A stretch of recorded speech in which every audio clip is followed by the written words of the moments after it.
Hello everyone, James here, and today we're talking about episode 4 of 90 Day Fiance's Hunt for Love.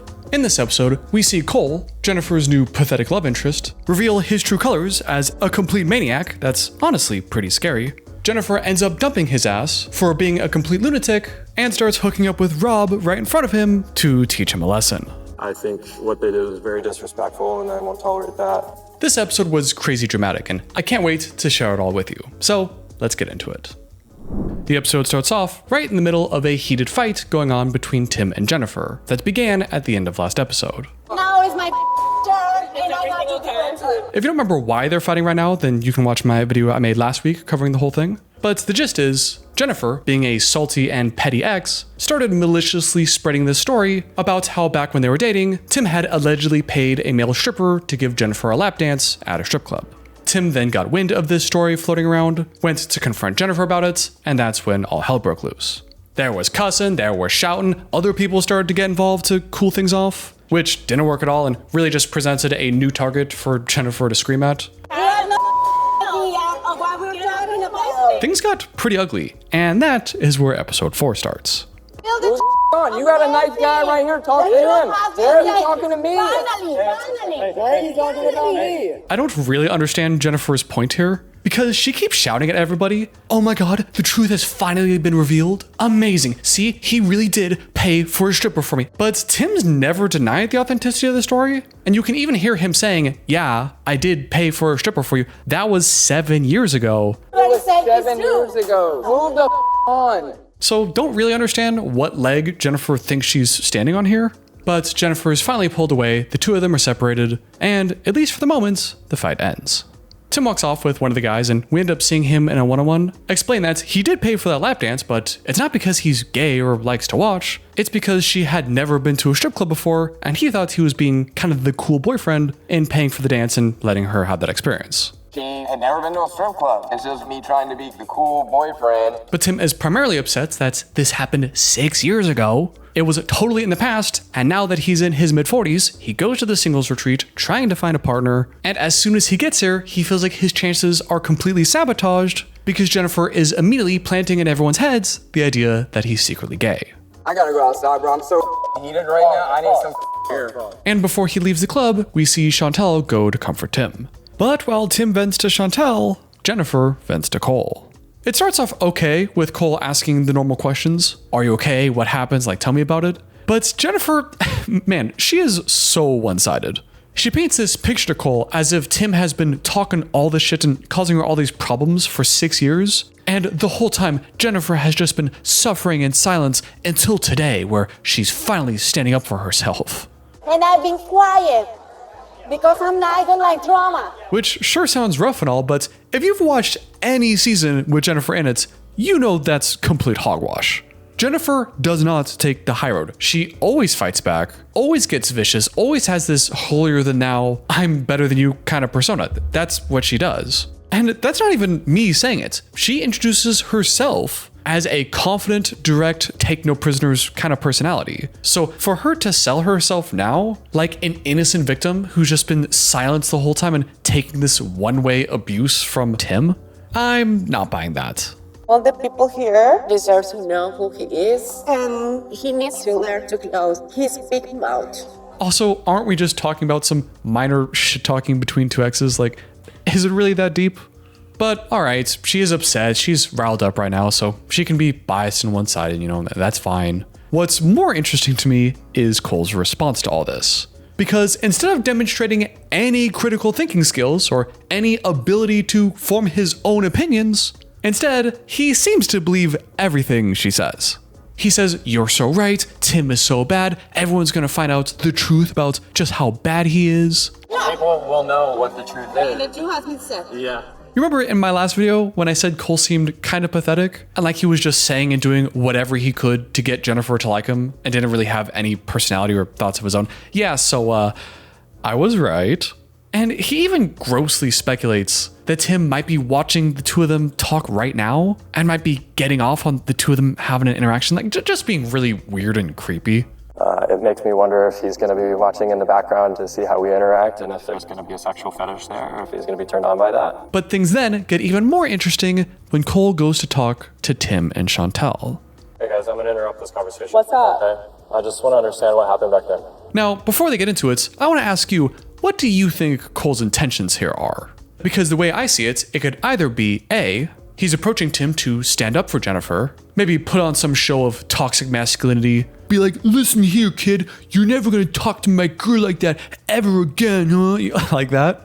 Or I think if he's a smarter person, now that he has an opportunity away from Jeniffer, maybe go see the other side of the story, see if that makes any sense, and maybe get some insights on whether or not Jeniffer is crazy. At this point, I'm honestly not sure which motivation it is, but considering one of them requires Colt to be, how do I say it, not dumb, then I'm thinking my bets are on number one.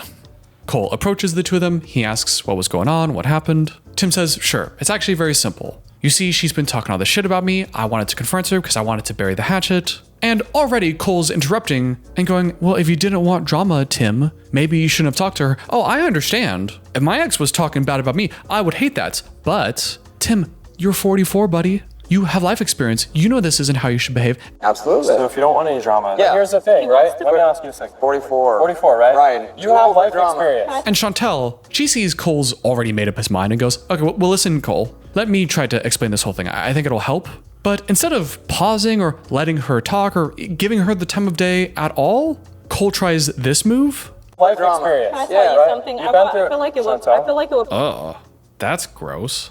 I understand that Chantel is technically interrupting here, but it feels pretty disingenuous to me for Cole to approach the two of them, act as if he's trying to understand both sides and be reasonable, while at the same time immediately going into lecture mode about what Tim should and shouldn't be doing about the situation. A situation, remember, that Cole knows nothing about. And then when Chantel tries to legitimately explain, like, hey, let me explain this context here that helps make everything make sense, for him to respond by doing this little hand movement and saying, Chantel, Tell you right? something. You've been through I feel like it would. Chantel. I feel like. as if to say, quiet Chantel, the big boys are talking. Like, doesn't it kind of seem like that? If he was genuinely trying to understand both sides and actually be reasonable, he should maybe try listening to the people that actually know what's going on. Doesn't seem like he has a whole lot of humility here. Luckily, at least this time, Cole does shut up, and Chantel's able to explain. This actually goes back several days. She's been spreading these rumors since day one that Tim must be gay because they didn't sleep together. And Cole's response to that is this. Okay, what, did you sleep with her? No, Why? because we weren't getting along. We weren't jiving. You weren't getting along, you didn't feel the chemistry there, is what you're Exactly. saying? not. Isn't that just weird? Why, out of everything to ask right now, he asks if the two of them had sex, and then why the two of them didn't? That shouldn't have any impact on the fight or why it happened or the feelings involved. It feels like the only reason he would want to ask that is if he's trying to suss out himself or maybe try to get Tim to self-report that he is indeed gay. Okay, what, did you sleep with her? No. Why? And for him to appear in this calm voice and all the words he's saying, it kind of sounds as if he's trying to appear like he's on their side. You weren't getting along, you didn't feel the chemistry there, is what you're Exactly. saying? not. So Like- he was. It feels like he's putting on a fake, calm, cool, collected persona to make himself appear like he's the most reasonable, mature adult in the room, when it seems like his real motivation is what I suggested earlier. Standing up for Jeniffer, putting down Tim, telling him he's wrong, and he's just going about it in this very odd, roundabout, judgmental way. And then Jeniffer arrives. Jeniffer comes to see what's going on and maybe talk about things, but Cole doesn't even give her the opportunity because he immediately turns to her and says this. Do you mind if I talk to Tim for a second? I just want to get a personal conversation with him. Again, back to that motivation question.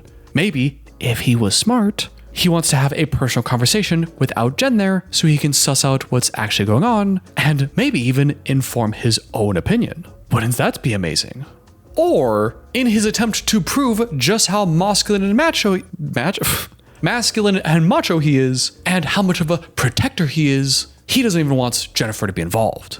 Oh, darling, don't you worry a pretty little finger on your pretty little hand. I'll protect you. You go away and let me handle this for you. Let me fight your fights. And Jeniffer, kind of picking up on this, starts protesting and is like, hey, you don't have to worry about this. Like, this doesn't involve you. This is just some drama. Like, this is even beneath us. Like, you don't have to worry. But then Cole does this. Just give us a second. It's okay. Okay, a second. Will you please give me, no, your 10 seconds. You know how long those are? Okay. You go take 20 of those, okay? Please. Was that a threat? Is this dude in the mafia or something? Like, what the hell was that? To recap, while she's talking, he slowly walks her down, making her back up, gets in her face. Look how close he gets here. With the fake smile, getting even closer, towering over her, while at the same time, subtly mocking her. Your 10 seconds. You know how long those are? Okay. You go take 20 of those, okay? She was laughing during part of that, but she was also looking and facing down in part of that. That is not a very safe place to be. I mean, watch that clip again with no audio. The way he walks forward, the fake smile, the getting in her face. The completely unnecessary aggression and control. Does this look like a guy you would feel safe around?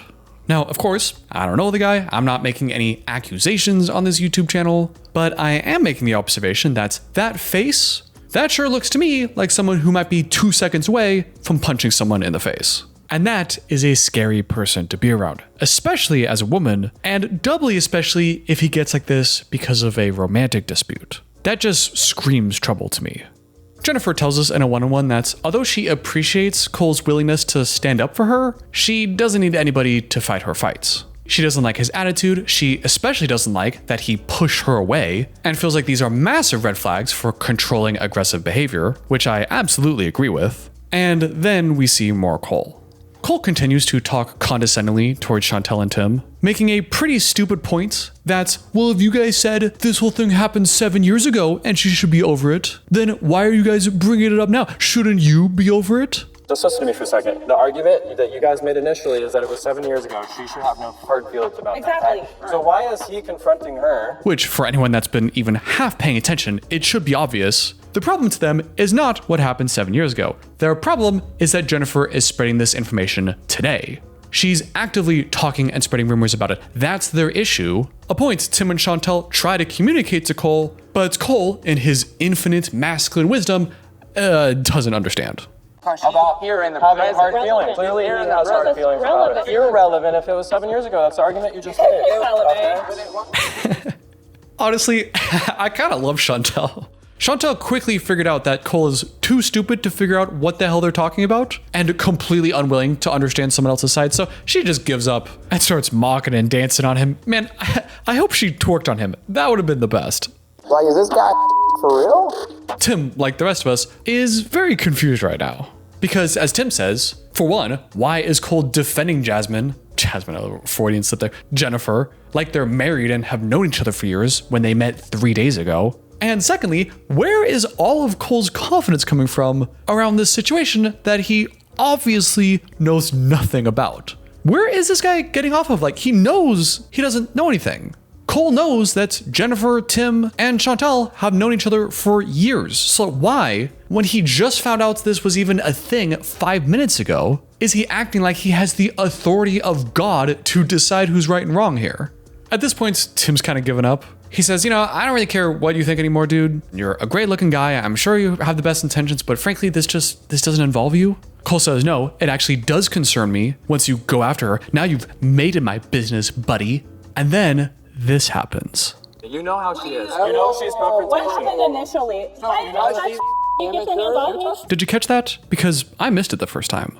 While the three of them are talking over each other, Chantel extends her hand holding her glass, and when she and Cole's hands brush up against each other, Cole swats her hand away and almost spills her drink.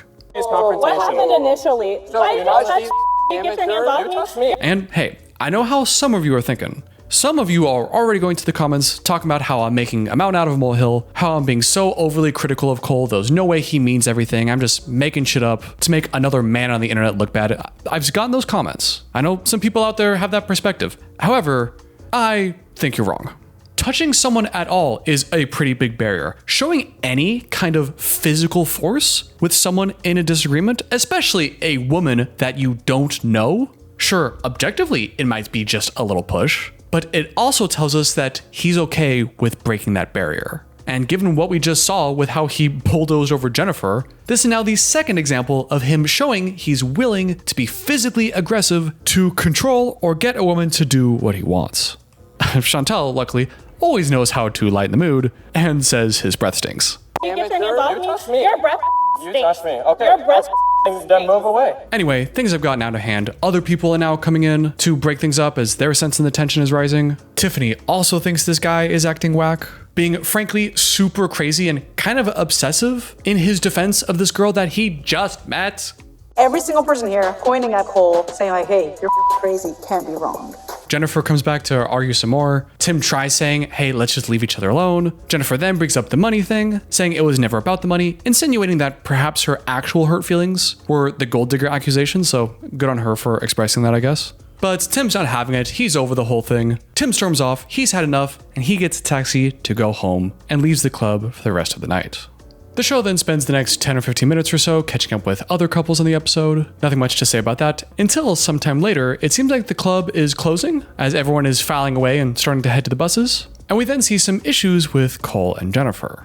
You wanna go? Can you come with me? No, I'm not leaving it up. the line go. You're not coming. I take my time. Can I stay with you? Oh, quite interesting. Not only does it look like Jeniffer is not happy with Cole right now, but in case you missed it, he said, can you come with me? No, I'm not leaving without you. And then asks, can I stay with you? Do I have to remind everybody that they only met 3 days ago? They haven't even kissed and he's already acting this possessive and clingy? But then things get even weirder. Because as we have stage 5 clinger over here, Jeniffer tells Cole to stay put while she moves one seat over to talk to Rob, her other love interest. And she doesn't just talk to Rob, she gets all in his face, way up close to him, super flirty, while Cole just sits there. Umar, Michula, soda Michula. Hey, That's strong. hey, we're leaving. It has no alcohol. After everything we've talked about this video, I think this might be my favorite picture of the episode. We see the three of them walk back to the buses together, but it's really just Rob and Jeniffer walking together, with Cole about 10 feet ahead, essentially third wheeling at this point. And as Jeniffer is very clearly into Rob, being all flirty and getting real close, we hear Cole from ahead say, Are you my woman or Rob's woman? wow. I don't know why I'm still surprised at this point. Hey, buddy, how about she's neither of yours fucking woman? She's known all of you for 3 whole days. And not only is the idea of forcing her to decide already a stupid implication in the short time, he asks it with the undertone as if it was already established that she is indeed his woman. Are you my woman or Rob's woman? He asks it as if they were already together, as if it was his girlfriend, saying, wow, you're spending all this time with the guy. What are you? Are you my girlfriend or are you his girlfriend? That's the kind of tone it sounds like to me, which is absolutely wild he thinks he can ask that right now. Jeniffer calls him out, asking him why he's being so aggressive right now, and Jeniffer tells us that it seems like Cole is starting to turn into something she wasn't expecting. I didn't like the way he talked to me. It makes me want to leave. It makes me want to close up myself. At this point, I don't think Rob really knows what's going on here, and his current motivation is to just avoid Elise. So, instead of going onto the bus with Elise in it, he gets onto the bus with Jeniffer and Cole in it. But these buses only have 2 seats next to each other. So, who's gonna sit next to Jeniffer? Well, Rob is, obviously. Cole was 1000% expecting to sit next to Jeniffer. And when Cole hears Jeniffer explicitly tell Rob to sit next to her, he gets mad. Please. Come here. Me? All right, I'll sit. Dude, if you sit in that chair, that's drama right there, man. I'm not gonna lie, that's drama right there. Can you do me a favor and get the seat? So now we're angry, aggressive, and threatening again. And did he not just hear that it was Jeniffer that asked Rob to sit? Why go after Rob? Why frame this in your stupid, big, dumb, masculine head of yours, Cole? That the problem in this situation is Rob. The problem is not that you have a rival gorilla that you have to beat your chest out and, get fuck off my chair. Like, that's not the problem, you idiot. Jeniffer is not your possession. She's not your woman. You don't own her. And if she makes a request of who she wants to sit next to her, you don't go straight to Rob and disregard what she says as if she's not an autonomous human being. Come here. Me? All right, I'll sit. Can you do me a favor and get the seat? The problem is not with Rob. The problem is that Jeniffer doesn't like you, Cole. And that's because of you. Rob says no, he's not getting out of the seats. Jeniffer pleads with Cole and says he doesn't have to. And Cole asks, why are you doing this to me? He doesn't have to. Why are you doing this? We're friends. Are you sure? Yeah. You're friends? Relax. This guy is scary, man. And you know what he does next?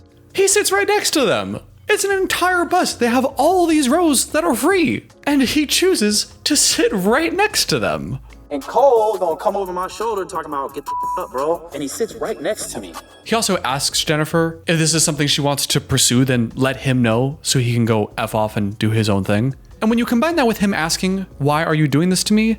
I hate to say it, but he might have a little bit of a point. It's one thing if she's just giving you the cold shoulder and ignoring you. That's one thing, but getting this up and close with Rob and back at the bar doing it directly in front of Cole and all this kind of showmanship that's going on in the bus, you know, they're getting real close. It looks like they're about to start making out at any second. It's hard to say that this isn't some kind of retribution on Jennifer's end. Jennifer knows exactly what she's doing, you know? Cole pissed her off, so she's gonna show her how quickly she can replace him. And I'm not gonna lie, it's working. So I do think he may be onto something when he's asking, why are you doing this to me? I think she may be doing something to him. But I got no problem with it. Make this dude sweat, embarrass him, make him uncomfortable in front of everybody. He should feel embarrassed. He should feel ashamed of himself. Ideally, he should be ashamed because of his own behavior and have some regret around that. But since that may be too much to ask, at least he can feel some embarrassment for how Jennifer treated him, which I think is totally justified. He's legit sitting there as Rob asks Jennifer how many tattoos she has. And she's like, 1, I have this here, but I don't know about the others. And Rob's like, hoo. I would love to find all your tattoos myself one day. She's like, oh, yeah, well, maybe you'll see all my tattoos soon. And he's just sitting there. Dude's just sitting there listening to them talk about getting each other naked in front of him. Oh, man. I don't think I've ever been more embarrassed in my life after that. I went and defended Jen, and then this occurred. It's demoralizing. Oh, don't worry, Cole. Yeah, it's embarrassing, but it's not like it's televised for the entire country to see. But fortunately for Cole, his 2 remaining brain cells have rubbed together just fast enough to create a bit of a spark, and he realizes that he can just get up and move. So he does that and joins the back of the bus with Usman and Tiffany, and while Cole is pretending to be engaged in their conversation and isn't just sexiled from Jennifer and Rob, Jennifer and Rob are getting the flirt on, promising to drive through each other and smack each other's asses. In Mario Kart. No, really, they're talking about Mario Kart. The buses eventually arrive back at the resort. Rob and Jennifer leave the bus together, obviously leaving complete total empathetic loser Cole to himself. And before they get back to somebody's place for the night, Rob and Jennifer continue their flirting on this little couch here. They're talking about how they can get this charger so they can beat each other's asses in Mario Kart. Jennifer proposes to make the match a little more interesting and tells Rob that if I beat you, you have to wash my clothes. Rob is pretty interested in that. I don't know if he's interpreting it the same way I am, that maybe this is kind of a strip poker kind of thing. If I beat you, then now you have to wash the clothes that, you know, I'm not wearing. Yeah, I don't know if it's something like that. And as they agree that they're going to go to her room to get the charger and then go back to his room so that they can, you know, play around. Then, from completely out of nowhere, this happens. Let's go get the charger. We'll find it.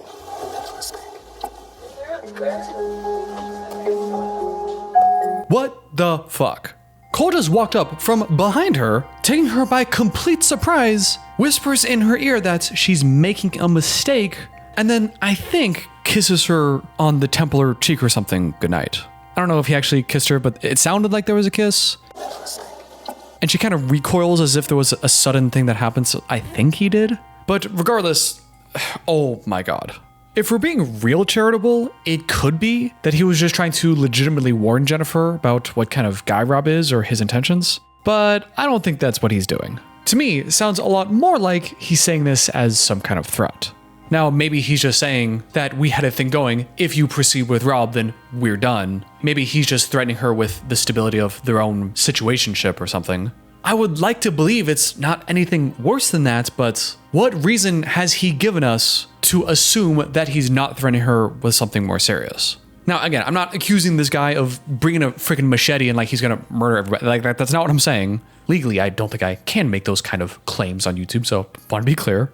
But I am saying that if I was Jennifer's friend and I saw everything that happened that night, I might gently remind Jennifer that murderers do exist.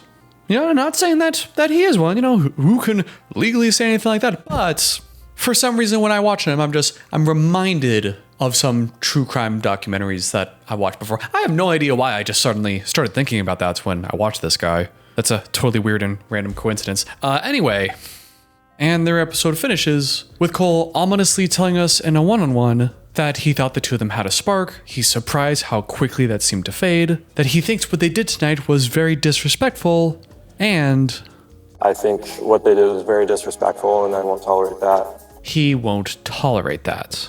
Again, probably that means nothing. That's probably just some guy with hurt feelings putting up a fake tough guy bravado to save face and not look like a wimp. But also, what the fuck do you mean you won't tolerate that? No, you're gonna tolerate it, you little shit.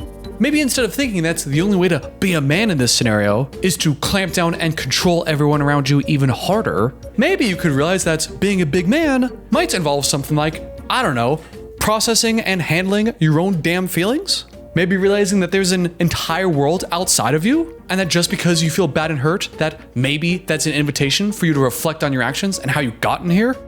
And the episode ends with Rob and Jennifer going back to Rob's room to play Mario Kart, which quickly turns into a pretty long and fairly unnecessary semi-sex scene, where there's a lot of blurring of body parts and sensual music playing, so I guess that's the conclusion, or dare I say, climax of their encounter that night.